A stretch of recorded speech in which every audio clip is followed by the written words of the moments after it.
Well, hello, hello, hello. It is February 27th, almost the end of the month. Thank God it's Friday. And today is one of my favorite types of live stream. It is a round table live stream.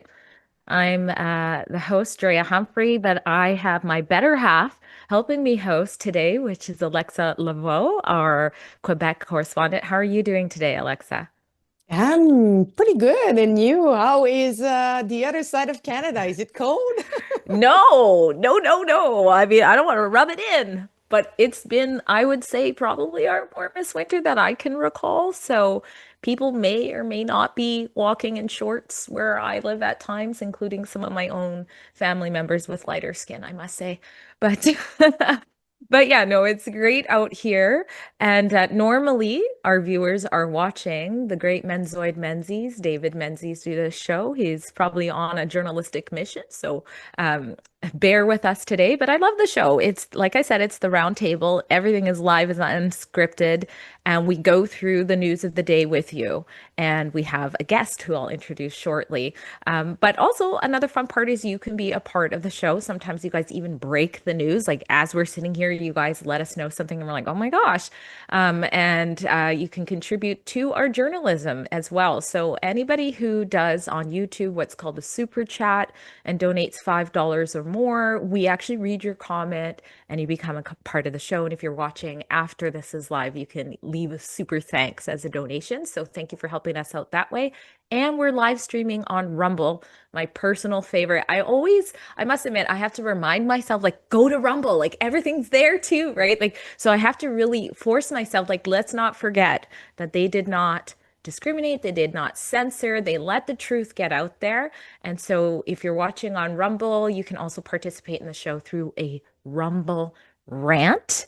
And the last housekeeping thing is we have like the Alberta, I don't know what the official name is. It's the separation tour. Like there's so much happening in Alberta, and I'm looking over as, like the delinquent cousin for British Columbia. Let me get the official name of our tour here. It's the Independence Tour. And so that's happening right now in Alberta, where Rebel News is on the road across Alberta, live in real time, in-person events. You've got Tamara Leach, Sheila Gunn Reid, appearances from Ezra himself, and Lise as well. So a lot of great stuff there. And I would recommend if you're in the area or it's just a short flight away to check out what's happening. And you can find out all that information at independencetour.com. So super fun. I'm watching that from afar closely though. And our guest, I'm pleased to welcome back. His name is Jeff Everly. He's a familiar face. He's been on the round table before.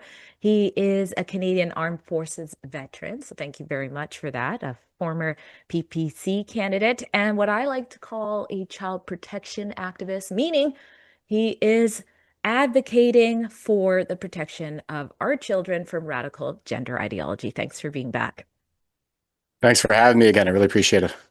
Yeah, so we're gonna, speaking on that note of radical gender ideology, many Mhm. of you know about the outrageous penalty, nearly $1 million, $750,000 that former Chilliwack school trustee Barry Newfield was slapped with from our woke BC Human Rights Tribunal. In short, because he was, according to them, denying the existence of trans people by believing there's only two genders. Well, we have a MLA. Her name is Tara Armstrong. We've covered a lot of her stuff. She tabled a bill just yesterday. Let's take a look.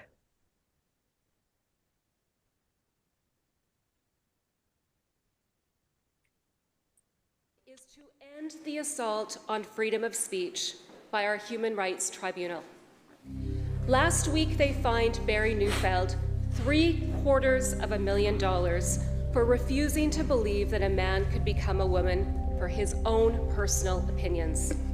This bill will protect ordinary people with common beliefs from politically motivated financial attacks. The Human Rights Code Repeal Act is the only solution to this assault on a... I think we got the live stream music going at the same time here. I'll look for a note from our great producers. Give a round of applause if they can't hear you, but they do such a great job there. Um, Are we going to try again? It's the magic of the This bill live. will protect Yeah. the freedom of speech of Canadians. It will abolish the Human Rights Tribunal, a kangaroo court, and repeal the Human Rights Code that the left is using to punish and profit from anyone who doesn't adopt their views. The bill will terminate the position of a Human Rights Commissioner who makes over $300,000 a year to police speech, Mr. Speaker. And it will invalidate any outstanding orders made by the tribunal against Canadians like Mr. Neufeld. Mr. Speaker, freedom of speech is the cornerstone of our democracy. The judgment last week was a wake-up call, and Canadians are demanding their freedoms back. To the members in this House, this is our chance to answer their call, and therefore I urge you to vote in favour of this bill. Thank you. Well, what do you think they did in socialist governed British Columbia? It voted down that, of course, they totally quashed it before first reading. And that's something we're seeing over and over. And this is why I say it's important to vote, is because it got voted down 50 to 37. So it really does matter who's in power. They're not even reading and hearing this out. And that happens all the time when it comes to anything ideological, which is happening here. But Jeff, I'm going to throw to you. Does it surprise you to know that it was voted down? And, what do you think needs to happen? Some are saying, well, we shouldn't repeal it completely. We should amend it. There are various human rights codes by province and then nationally across Canada, and the provincial ones in particular seem to be used as ideological enforcement for the left, pretty much like Tara Armstrong was just saying. And I think kind of what's happened is that obviously the left has gone much further to the extreme, where you find communism, and communists tend to use civil rights organizations. They've infiltrated civil rights organizations, and they use minorities and women as human shields. So this is going to be kind of a really hard fight to raise awareness about the fact that, look, we're not going after women and minorities when we say we need to repeal this legislation. But what they've done is they've made it sort of impossible to separate the issue with the law from abuse of minorities or hatred towards minorities. So it's a very nefarious and sinister thing that they've done with this. And I'm glad that Tara Armstrong is putting that forward, because at least it's starting the conversation. I'm not the least bit surprised that it would have been voted down on the first try. But I think it's going to probably take quite a while to roll this boulder up the hill, and we might as well start now. There was something else revealing when it got voted down, and that is amongst the nays are two former BC Conservative MLAs that are now serving as independents. Now, they got booted out of the party under John Rustad. I think one left, but it is MLA Eleanor Sturko and Amelia Boltby. Now, if you follow my reporting, it actually shouldn't be surprising that they think everything is fine, it would seem, with this human rights code. But it shows that, again, as they were accused of, it was really liberals, or in this case, NDPers or something like that. It sort of strengthens that argument that that's happening in the Conservative Party. What do you think, Alexa? Why do you think when it comes to this issue, something as basic as, let's say, hey, there's only two genders, something that was completely normal when you were filling out your gender like a decade ago, it was not hate to be like, yeah, it's either male or female. Why are some conservative leaders still struggling with just saying that out loud? By fear. Simply as that. And then now talking about gender is now so toxic that everybody try to avoid talking about it. They try to not challenge the fact that this is biology. There is two sexes, and gender. You can't actually just define yourself just because you feel like something, like as an animal or as a woman, if you're a man, you can't just define yourself like that. You can, if in your head, if you want to, and if you're an adult, if you want to be whatever you want, let's go. But when you're a kid, reality matters. The reality is there is two sexes, and when you're born a male or a female, you're a boy and you're a girl. That's it, that's out.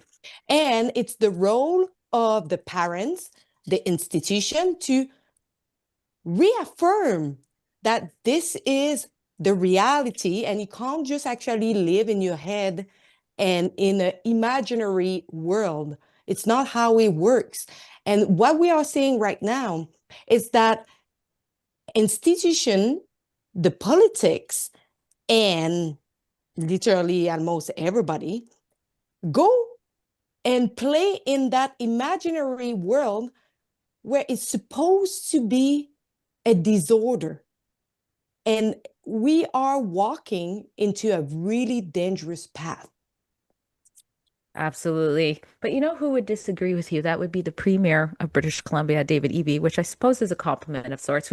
We've got a video coming up here in just a few seconds of him pushing back against the BC Conservatives for continuing to shed concern over this matter. Now, Honourable Speaker, I have tried hard through this question period to pretend like everything is normal. But this has been a very abnormal day in the province of British Columbia. It has been a long time in this House since people's basic human rights to not be discriminated against in applying for a job or getting a home or accessing services were put up for debate. Now, the member who advanced her private member's bill said that that private member's bill was about repealing the Human Rights Code. There's not a member in this place that doesn't understand what that means. The Human Rights Code protects people on the basis of race, protects women from discrimination, protects people with disabilities to be able to access services. Members.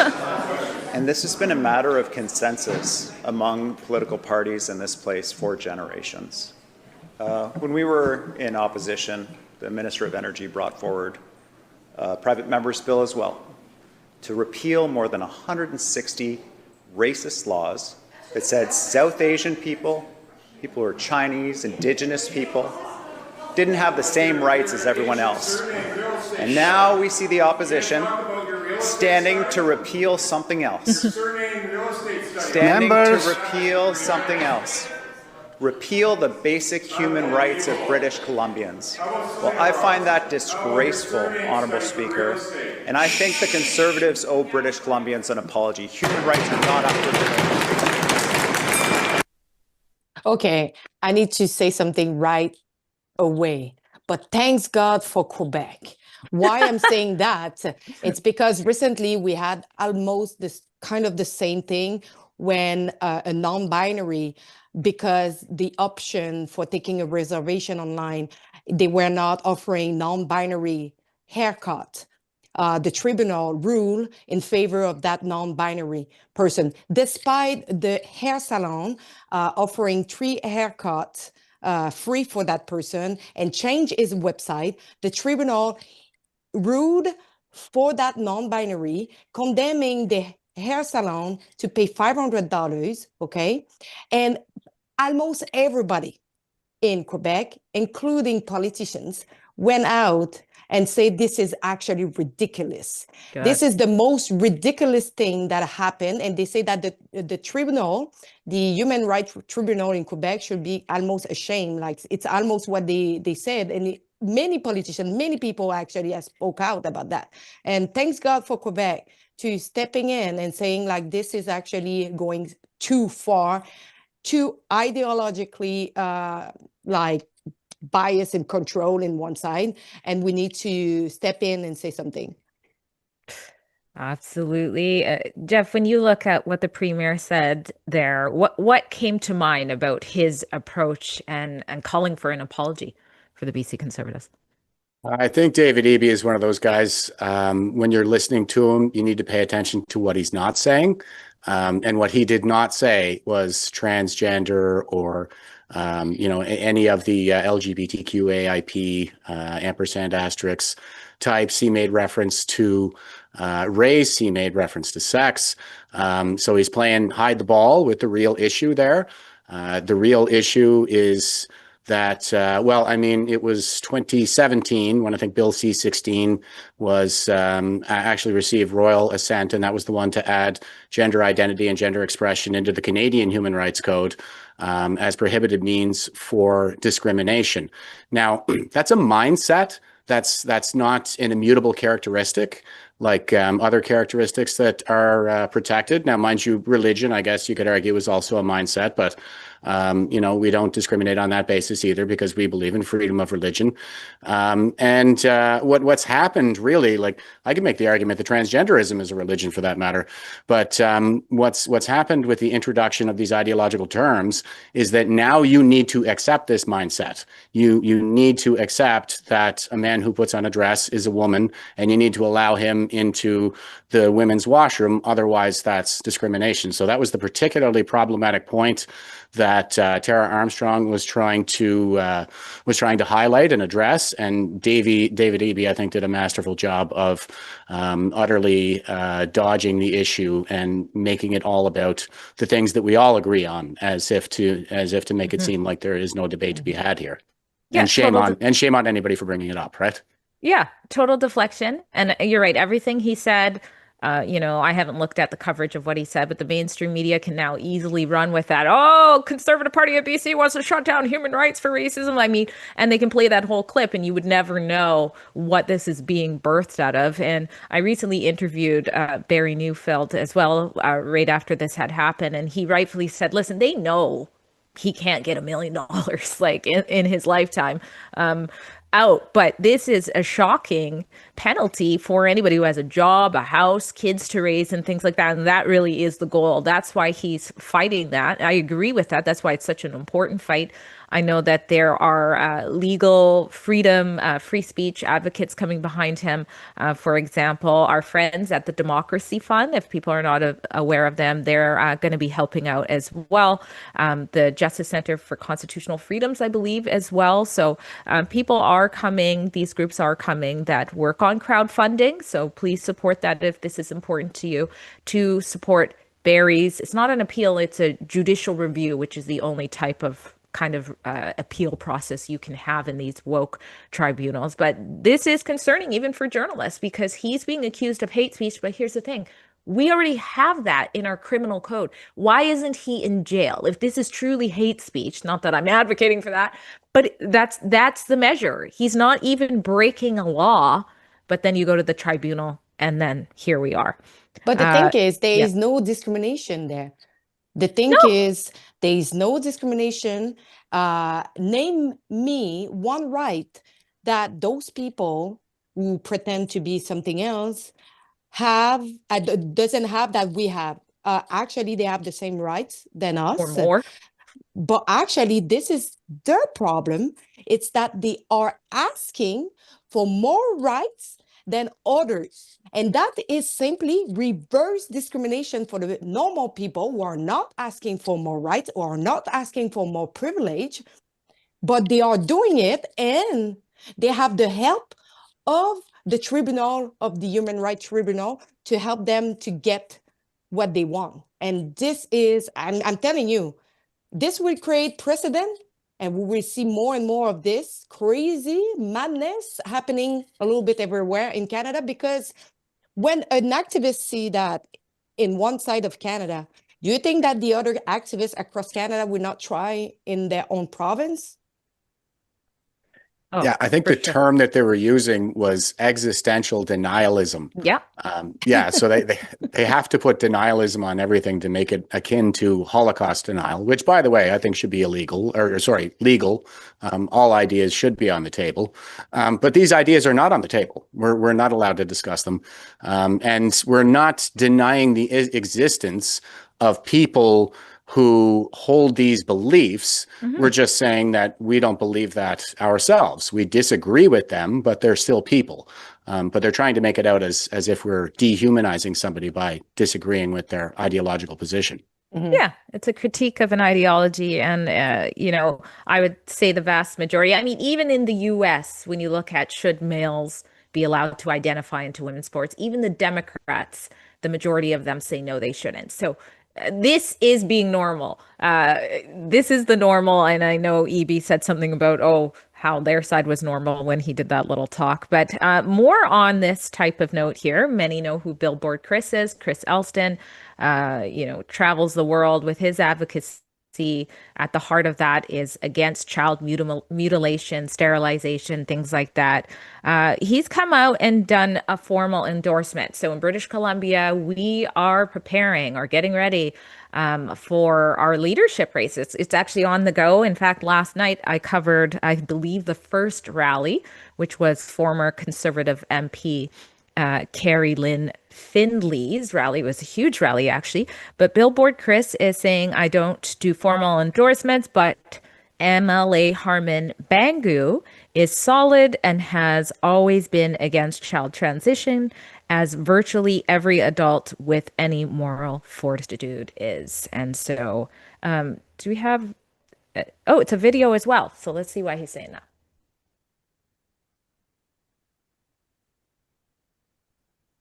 Objectively harmful, coercive practices that are designed to change a person's sexual orientation, as we've just heard about, should be banned. That is what Canadians think of when they hear the phrase conversion therapy. But when it comes to gender identity, improperly conflated with sexual orientation in this bill, what we think we are talking about and what activists mean and are pushing for are not the same.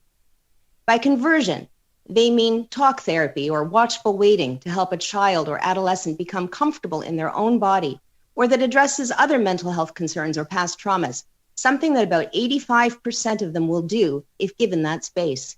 That is what they want banned on pain of criminal sanction. When they say affirmation, they mean rejecting the body a child was born in and embarking on a path of puberty blockers, cross-sex hormones, multiple surgeries, and a lifetime of medication and dire consequences such as sterility and loss of sexual function. There's a whole industry developing around this conversion of kids, and it is being encouraged through the influence of gender activists on social media and even in our schools. Yes, that is the real conversion here that is endorsed and supported by this bill. The LGB Canada report, which I implore you to read, speaks of lesbians and gays saying to each other in whispered conversations, "Thank God I am not a gay kid growing up right now. If I had been, there's no question that I would have identified as transgender and been sent for sexual reassignment." Yet we have to pretend that talk therapy and a cautious, measured approach is the danger. A free society that supports individual rights, as Canada is supposed to be, would allow parents, children, and health professionals to find the best path for each unique child, not have the state preordain that transition is the only permissible option. It is not for the government to dictate such outcomes, and doing so in our submission contravenes the rights of parents and children guaranteed under Section 7 of the Charter. The bill needs to remove gender identity entirely. Other countries are beginning to realize the horrors that have unfolded. Okay, so I did set that up, great. Well, that's lawyer Lisa Bildy, and that's back to when she testified, for Parliament about Bill C9, right? The conversion therapy bill, if you will. And so she was spitting out facts there. That's what she was doing and talking about. And especially when she mentioned about, if you're a gay kid or even a feminine boy or a tomboy girl, you're likely to be confused now and told you're just born in a mistake. So actually, if you expand, if we can do that, if we can show Billboard Chris' post, what he was saying was actually saying he supports MLA Harman Bango because he's always been consistent on this type of issue, and he's actually calling out into question former MP Carrie Lynn Findley to say, when you heard that testimony of lawyer Lisa Bildy, why did you still vote, as the whole Conservative Party did, in favor of that for C4 and C6. So that's really what he's getting to at the heart there. But what stood out to you, Alexa? I'll go to you on that one. First of all, it's really disgraceful that this bill have actually passed. We all know that they put like a lot of element in that bill in order like to confuse people and make them pass the bill. They always do that. They always put like so many items that at the end of the day, if you don't vote for that, you're such like a bad person because they make you like feel bad because you didn't vote for this or this. But at the end of the day, it's just because it's too large. Your bill is too large. And by the way, I don't know if you remember, but a few days ago during the speech of Donald Trump at the State of Union, he literally mentioned that it will actually pass a law that you can't actually rip the children from the parents to convert them into another sexes. At that moment, I was like, great, nice. Parents should be the one deciding. Kids cannot decide for themselves. Same if you say like, oh, at 12, at 16, or at 14, they can, no, they can't, okay? They cannot vote. They cannot drink alcohol. I'm sorry, they cannot decide if they want to change their sex. And it's unfortunate that we are seeing our politicians not seeing the good for the children, not seeing the repercussion in the long term, that what we are doing to them will literally destroy many lives.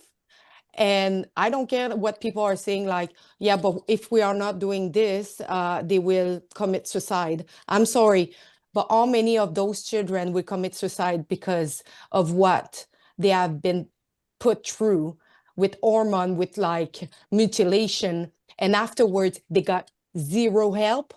What we need to do is to help them with their identity crisis, because every child will pass through an identity crisis. Some need more help than others. And it's not by giving them hormone that we will solve that situation. Because yes, you give hormone, yes, it would change a behavior. Yes, it would change the people. Yes, for especially women, if you give testosterone, they will actually feel joy, full, and really like a lot of energy, and they will actually be less depressive. But that's not the solution. You're actually destroying them. Well, and not only that, we're telling kids who are struggling with the core of their biology that a big portion of society hates them because we understand biology. Like that is messing up Victimization. that's messing up your psyche big time for someone who's already at risk of so many things. But consistent with what Jess said earlier here about sort of, I guess, gaslighting, like with the whole conversion therapy bill that we passed, it is gaslighting the public. Again, most people agree, like, oh, the pastor forcing you in a closet and saying you can't come out until you're not gay anymore. And let's, of course, they usually talk about the Christians instead of other faiths like Muslim and what they do in that area. Most people agree, hey, yeah, we're not for that. But what's happening here is they can radicalize and confuse our kids and convert our kids into this harmful ideology. But the only thing that's illegal is us affirming biology, right, Jeff? Like that's what it is. That is exactly right. And the bill that you're referencing is C4. I think it C4, said sorry. Yeah. And yeah. C6. We're going to get to C9, I think, but C4 was the conversion therapy ban. And what I see as particularly problematic with that is that they incorporated Marxist language like cisgender. So cisgender is basically a combination of two different terms, one being cissexual, that's Volkmar Segush from the Frankfurt School in Germany, the infamous critical theorist Frankfurt School, which is Marxism. It's just kind of repackaged. And also Judith Butler, who was a Marxist professor in the United States who came up with this idea that gender is performative, or gender is a social construct, if you will. And they combined those two terms together and effectively inverted the paradigm. And I think that's what Tara Armstrong is talking about too, is that we're in this kind of Orwellian paradigm where strength is weakness and peace is war, war is peace, this kind of thing. So it's opposite land. Bill C4 has to be the most nefarious bill I think that we've ever passed in Canada. And it didn't just pass, it passed unanimously through the House of Commons. And that is the one that imposes a 5-year jail sentence on any parent who tries to intervene to prevent the biomedicalization of their child. Just as you may be aware, if you follow me on Twitter, I was the guy who told Pierre Poilievre all about this harrowing experience that I went through with the Children's Hospital of Eastern Ontario, basically stalking my daughter for a biomedical transition when she turned 16, because that's the legal age of consent for medical treatment. Of course, it's not a medical treatment, and there's no evidence to suggest that it is helpful at all. It's all harmful. The rates of suicide do not go down. In fact, a lot of studies show that they go up. Armed with that information, he voted for it, as did every other MP. And then they reaffirmed their commitment to support it at the most recent Conservative convention. So it looks like we have a lot of work to do. And you referenced those MLAs in BC as well. I think what we have in Canada is something like progressive conservatism, which is an oxymoronic term. But they seem to have reverted to their progressive roots since Harper left. So it's a mixture where we have like some true conservatives in there, but also these progressive conservatives who still cleave to some of these left-wing narratives. So it's a real mess we're in, and it's going to take us a while to parse this out, I think. Yeah, sorry, I didn't realize I said C9.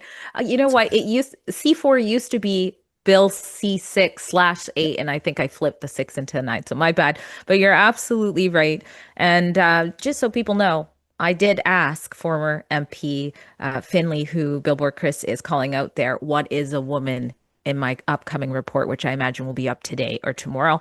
I asked on X what people wanted me to ask the candidates, and that was by far, I would say, the number one question. So stay tuned for that at bcleadershipreports.ca. And I think we're past that halfway mark. So it's been great chatting with you on this very important topic. Jeff, why don't you tell people before you go where they can find you and keep up with what you're doing? It's just at Jeff Evely on X, and also I have a Facebook page. You can find me at Jeff Evely #PPC on Facebook. And I like to talk a lot of smack about our government, so keep it light and biting at the same time. So feel free to come find me and engage. All right. Thanks again. I'm sure I'll see you soon. And we're going to go to an ad break, and we'll be back with more of the madness in Canada. Alberta is at a crossroads. For years, I've heard the frustration. I've felt it too. But frustration doesn't build a country. Preparation does. In my new book, Independence Blueprint, What Alberta Can Learn from Quebec, I break down the hard mechanics of sovereignty, what we can learn from Quebec's 1995 referendum, the research that's already been done, and what would actually come next for a free Alberta. There's the constitutional process, currency, pensions, continuity of services, trade, resource control, Indigenous partnership, and international recognition. These aren't slogans. This isn't fantasy. These are just hard facts and serious preparation. Whether Alberta stays or goes, we need to understand the stakes. Head over to buy your copy today at independenceblueprint.ca. Let's be prepared, because our time is now. Hey everybody, if you live in Alberta or are traveling there, can I invite you to attend our very interesting Independence Tour? The lovely ladies and gents behind me there, Sheila Gunry, Tamara Leach, and Corey Morgan, are on tour all over Alberta talking about Alberta's future and independence. Corey's got a book on sovereignty. Tamara Leach, of course, has Hold the Line. And Sheila's got a new book also on the lessons to learn from Quebec's attempts at independence. These are the cities that the tour has yet to go to. Red Deer, tomorrow night, the 20th. Edmonton on the 21st. I'll be there, by the way. Hope to see you. Calgary on the 26th. I'll see you there. Medicine Hat on the 27th. I gotta go too. I'll see you there. Lethbridge on the 28th. I'll be there. Westlock on March 5th. I'm sorry I can't make it there, but I might be able to switch things around. And finally, Grand Prairie on March 6th. You can see all these dates if you didn't catch them at once. You can see them all at independencetour.com. We've already sold out the Edmonton venue. I'm worried we're going to sell out the others if you don't move fast. So please go to independencetour.com. If you're interested in Western Independence, Alberta Independence, if you want to get the books or talk to our personalities there, including myself for 4 of them, we'll see you there. That's independencetour.com. Well, full disclosure, if you've seen me on the live stream before, I'm always happy. It's one of my favorite type of live streams when we get to discuss MP Elizabeth May. I must admit, I'm a fan. And true story, I was recently, in Ottawa for the Ostrich Farm documentary we're working on. I ran into her in person. I've never met her in person. And like a total nerd, I went up, I said, I'm your biggest fan on the right. We shook hands. I didn't get an interview because it was actually during a morning period for Tumbler Ridge. So of course it wasn't appropriate to just bomb her. But here's what she had to say today. I think you guys are going to, or not today, I don't know exactly. I'm assuming yesterday. I think you guys are going to find her comments about Mark Carney's leadership quite interesting. Hi, my name is Elizabeth May, a leader of the Green Party of Canada, and I'm really honored to serve as the Member of Parliament for Saanich Gulf Islands. I'm something of a parliamentary nerd. I know the rules. I love democracy, and I think democracy is threatened right now. Mark Carney is new as an MP. He has a lot of experience in the world as a banker, and he's very smart, but he needs to really pay attention to the importance of parliamentary democracy. Just because he can push through bills with a bulldozer doesn't mean he should. We have massive bills being carried now. For the first time in my experience as an MP, bills are carried that allows the bill itself to break other laws that are already in place. This isn't a good idea. It's not prudent. We need to study bills properly, not bulldoze them through.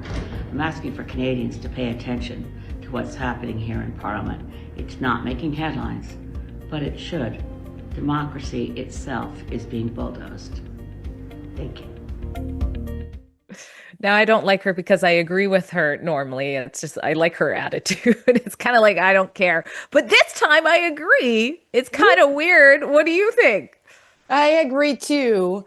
And, this sentence, like what she actually said, needs to be applied also when she disagrees. Like, it's not because now you disagree, but it needs to always apply, either that you disagree or you agree with the principle. It's just because most of the time, some people will say, okay, I'm applying this because I disagree, but for the other people, it cannot apply, Mm-hmm. It's not just apply on my side, but I will not apply when you disagree, mm-hmm. What I mean? Like, but yeah, I think she's right, but wait until that Mark Carney begin to be a majority government. As of right now, it's a minority government, and we are seeing what he's doing. Imagine if after the by-election that we are going to pass through, because there is 3 of them, if Mark Carney is starting to be a majority government, I just don't know what is ahead for Canada. It's just, I don't know for you, but for all of us, man. Very, very, very scary thought. Like, those by-elections are so important. And hopefully we don't see shenanigans like riding suddenly moving like we saw during the election with Poilievre and almost 100 candidates. It's funny if you look at the comments, and I don't know if the producer would be able to do that fast enough, but if you look in that Elizabeth May comments, mm-hmm. you see a lot of the gifs of, her drinking, having a beer and wine, or they're poking fun. But I think that was a very sober comment that she made. This concern that we're seeing of, there you go. She never gets a break. It just makes me laugh. I love talking about Elizabeth May, but no, but this is serious. this rushing in, this passing of legislation before people can, or, our elected officials can even read it. It's getting bad when the leader of the Green Party is saying, hold on, like Mark Carney, he's sort of becoming like authoritarian here. What's going on? This isn't democratic. So when you hear that over there, we're in trouble. And you're absolutely right. God forbid we see a majority if this is already happening in a minority. And I'm reminded of that period of time when oh, I might get the time wrong. I don't know if it was, I think it was before he was officially elected as leader, Carney, and when he was serving after Trudeau was gone. But if you remember, there was this period in time where they just passed all this money. They took all this money for like they said like an emergency that they can't talk Yeah. about, and it wasn't even voted on, and it was so much money, and it's like, oh my gosh. So I there's been, remember when the MP of yeah, his own party was like saying that it was really like, authoritarian, like in the sense that right. you couldn't actually arrive late. It was like really like, like he was mainly like governing by himself and disregarding like that he has a team behind and is just a minority government. There is the opposition who have the rights to talk, and there is also the other party as the Bloc Québécois and the Green Party, whatever, like you like them or not, but like the NDP is not existing anymore, so almost. So I cannot Mhm. really name them, but Yeah.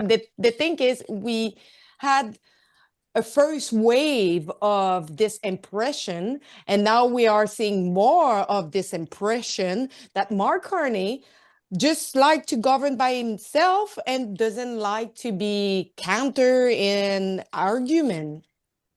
Yep. No.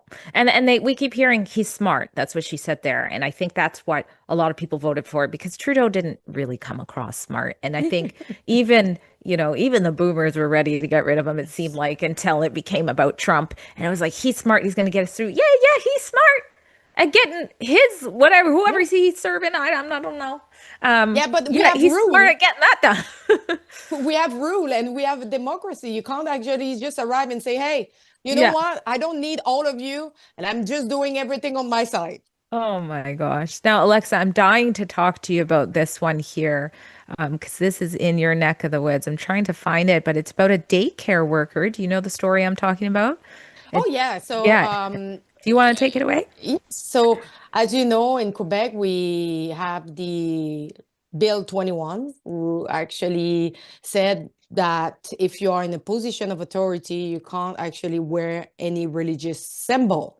It's to prevent the proselytism, to influence, or to have like a religious influence in government or in decision or over some other people. And so what is happening is like, that in Quebec, in daycare, the daycare is mainly that there is some that is ruled by the government. So you're in a position of authority if you are an educator or if you are a teacher in a school, in the public school. So you can't actually wear a veil. And so what is happening is like now they are enforcing the reform of Bill 21 because the Bill 21 have been extended. And so the people who were there before keep their rights to wear the veil if they keep the same position. If they change position and change institution, that we call it grandfather's clause, you lose it. So if you want to conserve the rights to wear your religious symbol, you need to stay at the same position in the same institution. But what we saw is like the people who didn't actually have this grandfather clause, who didn't actually Right. didn't actually have it. Instead of removing their veil, they just decided to resign. And so there is a lot of people in Quebec. I don't know what is the percentage of workers who actually decided to choose to not have their job, their stable job, Hmm. and they choose their religious symbol. Yeah.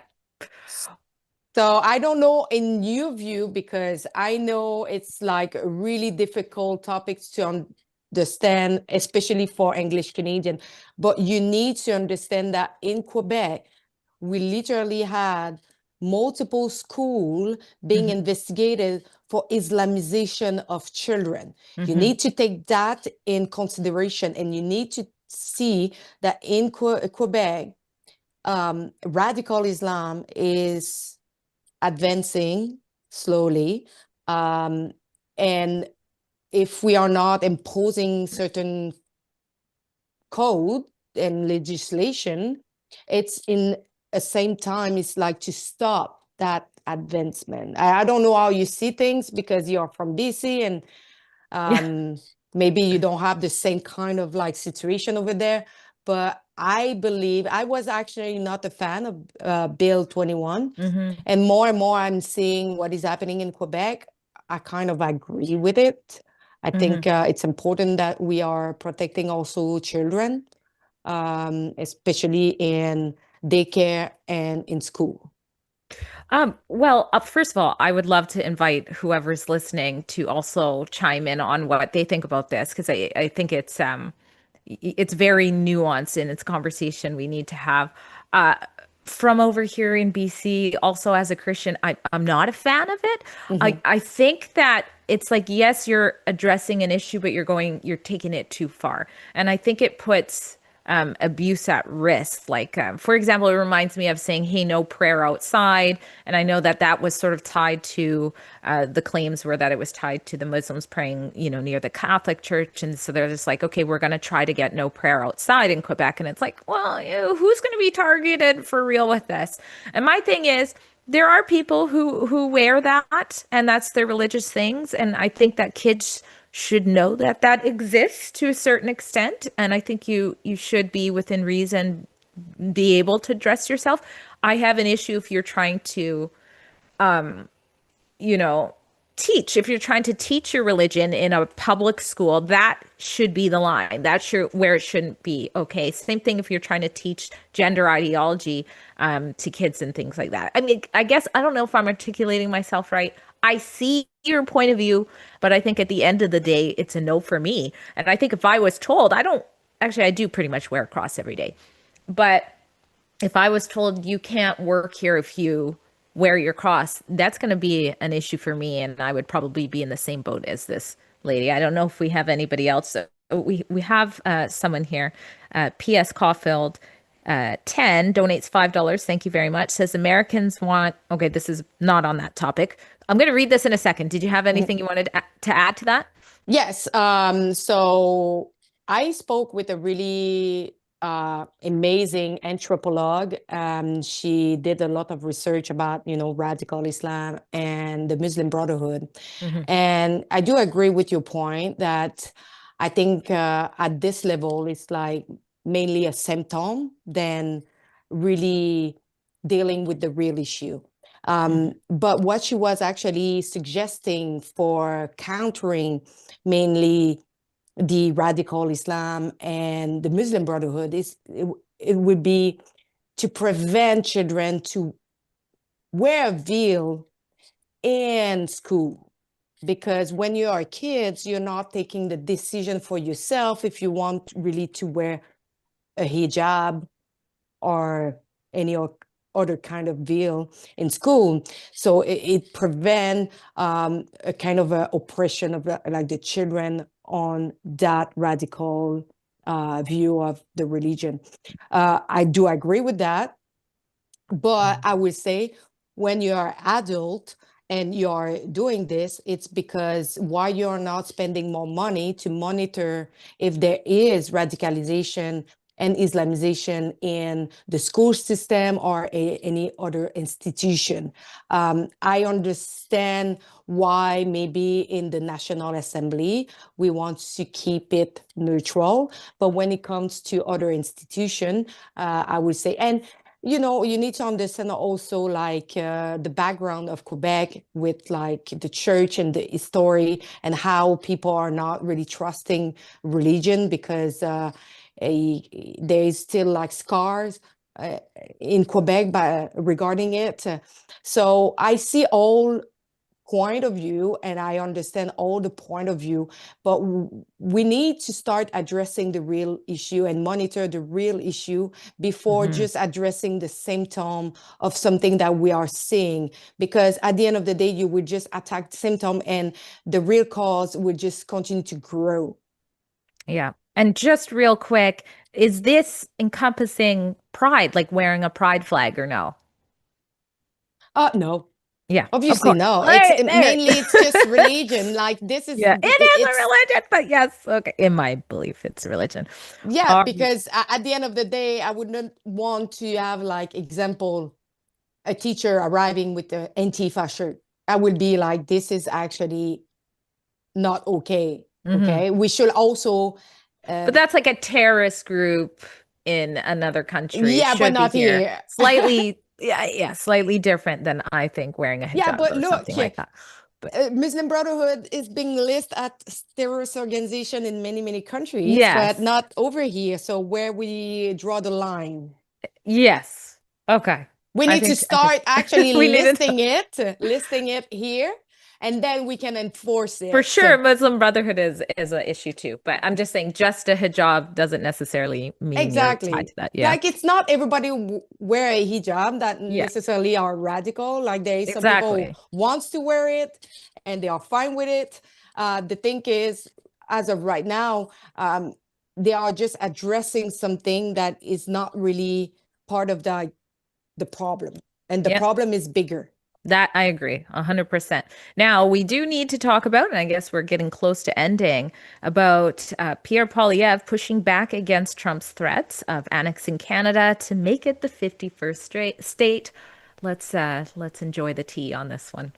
The president's talk of 51st statehood, whether it is a joke or not, is unacceptable. It goes without saying there is zero chance of Canada ever being a part of the United States.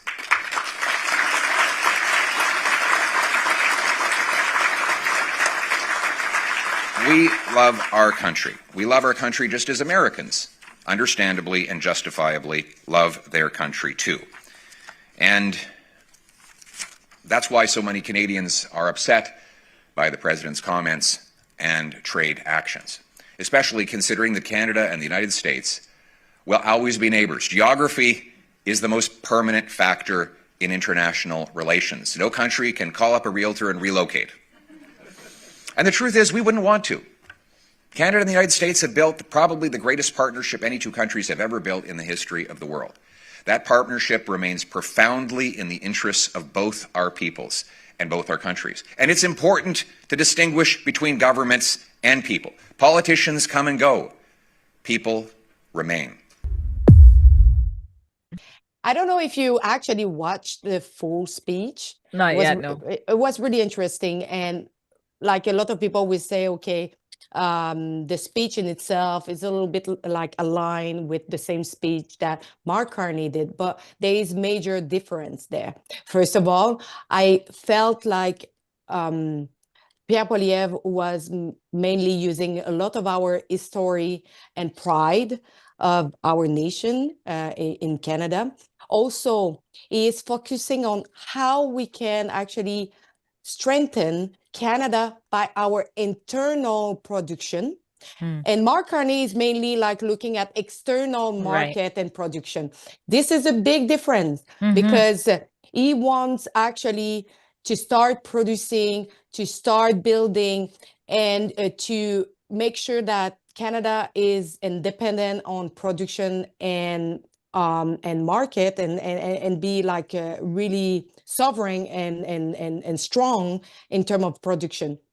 And also what I loved is like, in a way, it was able to make it funny and to make it entertaining, in like it was not a boring speech as we saw with Mark Carney that I can't actually listen because it's just like I'm going to fall asleep.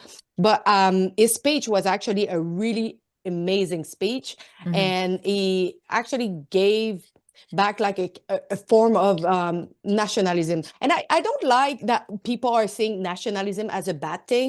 It's Mhm. actually just being proud of who we are in Canada.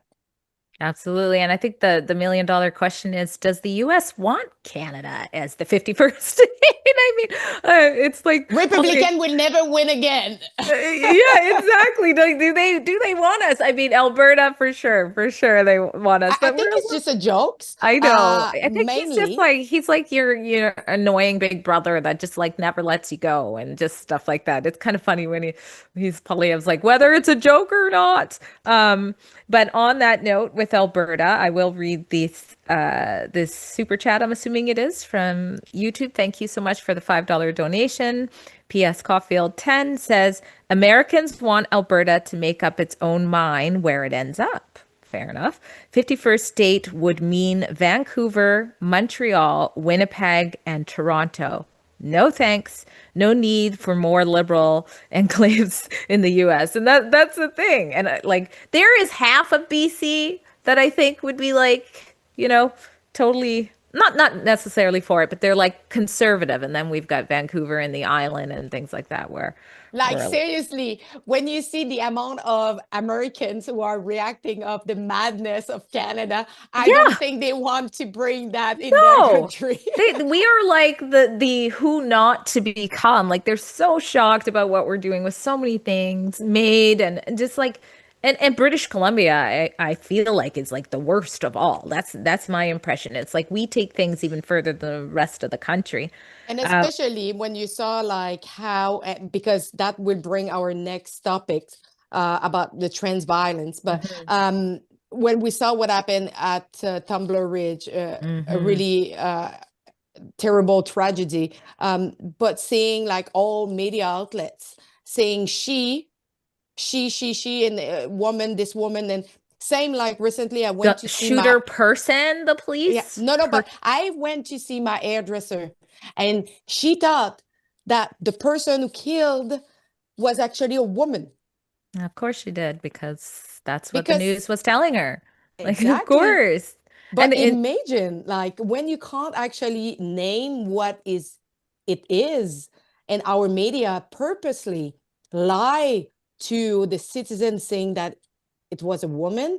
I find that outrageous. But talking about trans violence, recently you actually Mhm. published like another murder.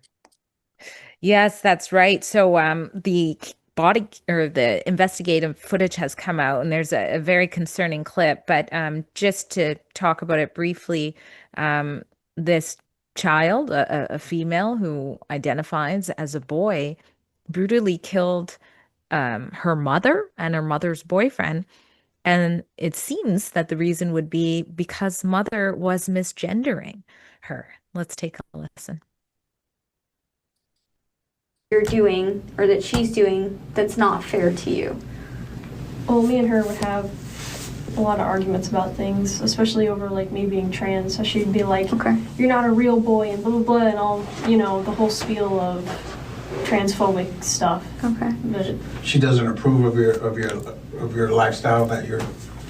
She doesn't approve of that. would you say that she was like trying to kind of meet me in the middle, but it wasn't really working all that well all the time. She would try to call me child instead of, because it's more like gender neutral rather than kind of meeting in the middle, I guess. Okay. Is she misgendering you? Yeah. So when you guys are arguing, is she intentionally, calling you she, or not using the appropriate pronouns, or not referring to you as Jasper and referring you as Julia?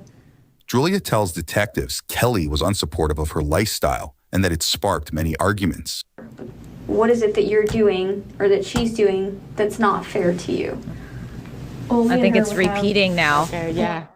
So much concern there. But what stood out to me, that's Julia Elgler from Florida, who goes by Julian or something like that. But what stood out to me is she's even admitting that mom tried. Like mom tried to meet her in the middle, with her delusions. And it seems that would be the most contentious issue that possibly led to this murder. It's sick.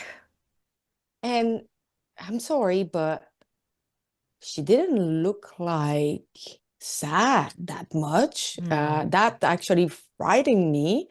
I'm sorry, you can't actually decide to kill someone because someone is misgendering because I'm sorry, they didn't because you are a girl,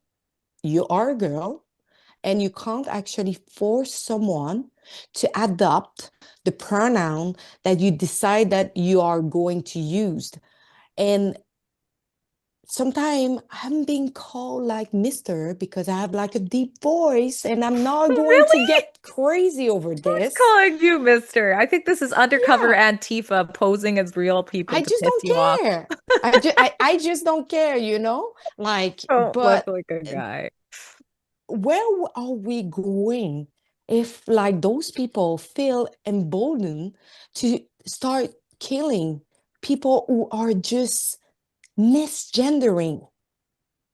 Well, and as she's explaining that, and for context, this is her before she's admitted to killing. Later on, she does admit that it was her. They already know it's her. It's quite obvious if you watch the full thing, and they're just hearing her out. But it she calls it transphobia. She says, sometimes mom would misgender me, and that's transphobia. That is not transphobia. That's not fear of trans people. I mean, imagine being a parent who's raised your kid as they are, and then all of a sudden they, get this radical gender dysphoria. Any parent's going to struggle. Some parents, if they have more than one kid, they're accidentally calling the other kid the kid. Like, that is not transphobia. That is, number one, you're struggling with your gender, your identity, and mom's trying to come around and navigate that. And even if she still calls you her child, that's not hate. Your parent loves you. And this is what people in the lives that say they care for trans youth need to tell these kids before more people are killed. They need to say, no, no, no. Your mom and the people who disagree with you, they love you. They don't agree that you should have this type of care, but they're doing that out of concern. That's what they believe. And it's okay for you to have a different belief. But because we keep, the left in particular, keeps labeling this hate, that is what I believe is at the root of the disproportional rates of trans violence. Exact. And it's not going to stop because I don't know if you saw the same thing than me, but in recent days, we saw a lot of trans violence emerging from the US and in Canada. And I would say that if we are not starting addressing the issue of not giving hormone and all those chemicals to our children, it's not going to stop. They are getting radicalized online. They are fomenting that violence, that that madness, but also like they are so mad all the time. They are mad at everything. They are mad if you're not calling them correctly. They are mad if they don't have access to this. They are mad if they don't have, like, I don't know, like their ID being changed properly, like the non-binary one X. That is actually from my perspective, it's actually a national threat. If we cannot know if you're a man or a boy in your passport or in your ID, I think that is actually that can be a danger for our society. Like example, it's X. And we know that this person, we have the ID, but we don't know who is actually committing a shooting. I don't know. We don't know if it's a boy or a girl. It's an X, so just be aware. Oh my like, gosh. You And know, like with Tumblr Ridge, it was a dead giveaway when they're like, the shooter was wearing a brown dress. It's like, what woman is gonna go shoot anything in a dress? Like, women don't shoot in dresses. Like, that's not what we do. So that was a dead giveaway. But woman doesn't commit mass shooting. no, Neither. no. And letting males into female prisons, we're seeing an actual disproportionate rate of it. It looks like an increase in violence that's committed by women because they're actually putting them into the prisons. And of course, sexual abuse and things like that too. So it looks like we are over time here. So I am going to read these last comments that are part of the show here. JP Alberta First donates $20. Thank you so much. Says the point of the speech, I think this is Poilievre's speech, was not about bashing the US or Trump. It was about working with Americans, and my hope would be that this will slowly grow as a message in time as he wins over Canadians, independent Alberta. And yes, that was another huge difference. We see Carney saying, oh, the relationship's over. And we see Poilievre saying, we're side by side. We can't get over this. We have to make the best of our relationship. And so I did see that even in that short little clip. Politician Everly donates $5. Thank you very much. Says hot and hot. Oh, well, there you go. They know you're a woman. Yeah. Great show today. Thank you. Thank you so much for that. So yeah, I put that one in. It's you. So you're sending yourself like but I included you, so it's okay. Are you the kind of person that in Valentine's Day you are just sending yourself flowers? No, actually, I am like so low maintenance with that stuff. I'm like to my husband, I'm like, the flowers are gonna die in a couple of days. We don't need to spend much money. I'm happy with strawberry Haagen-Dazs. And just real quick on that note, the other day, my son went out with my husband, my youngest, and then my son, when I came home, he goes, Mom, go into the freezer. And I opened it was a strawberry Haagen-Dazs. He goes, I was thinking of you. I thought, oh, the weight of my heart is so simple.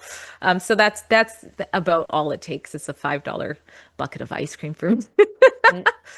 But it's better than me. I didn't receive nothing. Oh, okay. Because I have nobody to give me something. Well, there you go. We can start a little rebel single you Yankee. I don't know who else wants to be named about being single, but single ready to mingle. Do not say your pronouns. It should be obvious, and maybe that will work out. But another great show. Thanks for joining me, Alexa. Thanks for everybody who tuned in. And of course, thank you so much, producer Efron Monsanto behind the screen, keeping everything aflow. Till next time. Bye.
you.